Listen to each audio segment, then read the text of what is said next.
మీ అందరికీ, ఎందుకంటే మీరందరూ ఇందులో నిష్ణాతులు కాబట్టి మీకు ఎందుకు టెన్షను, నాకెందుకు టెన్షన్. 2 రోజులు అయితే అయిపోయింది. ఏమో నాకు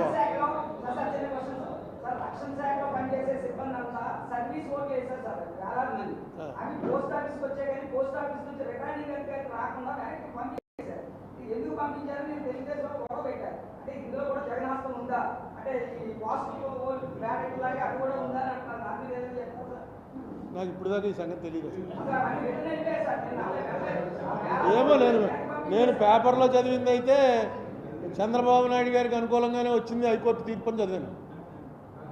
వీటిలో ఏవో పోస్టల్ బ్యాలెట్లో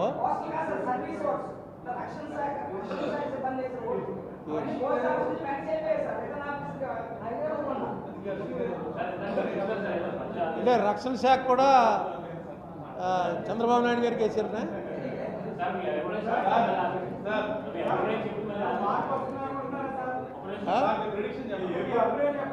అవునే, ఇప్పుడు నేను 10 ఏళ్ళలో 2 గవర్నమెంట్లు చూసాం.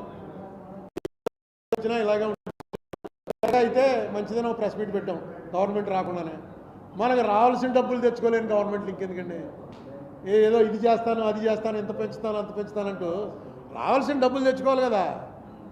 పోయినా రావాల్సిన డబ్బులు ఎవరన్నా వీళ్ళు అక్కడ బజార్ వడ్డీకి 10 రూపాయల వడ్డీకి ఇచ్చి అన్ని కొట్టి తెచ్చుకోవాల్సినవి అంటే క్లియర్గా నేషనల్ యాక్ట్ గవర్నమెంట్ చేసినటువంటి సెంట్రల్ యాక్ట్ ప్రకారం రావాల్సిన డబ్బులు. ప్రొసీజరే ఫాలో అవ్వట్లేదు, వాళ్ళు పట్టించుకోవట్లేదు. ఏం చేశారు ఇప్పుడు నేను చెప్పిన వాటి మీద చెప్పమనండి, ఏం చేశారు? ఏమీ అసలు ఏం లేదు, అంతే. అవునండి, ధర్మ పోరాటం ఏది తర్వాత అంటుకోవాలి కదా.